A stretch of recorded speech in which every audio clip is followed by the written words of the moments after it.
Sa paggunita ng National Disaster Resilience Month, ang First Capiz Provincial Mobile Force Company ay nakiisa sa tree planting activity na ginanap sa Camp Antonio Bello, Timpas, Panitan, Capiz, nito lamang ika-24 ng Hulyo taong kasalukuyan.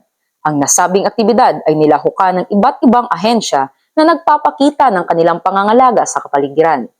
Ang inisyatibang ito ay naglalayong hikayatin ang mga mamamayan na makibahagi sa mga proyektong pangkalikasan at ipakita ang mahahalagang papel ng bawat isa sa pangangalaga ng ating kapaligiran.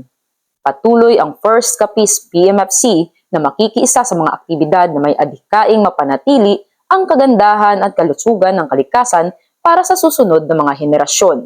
Dahil sa bagong Pilipinas, ang gusto ng pulis, ligtas ka.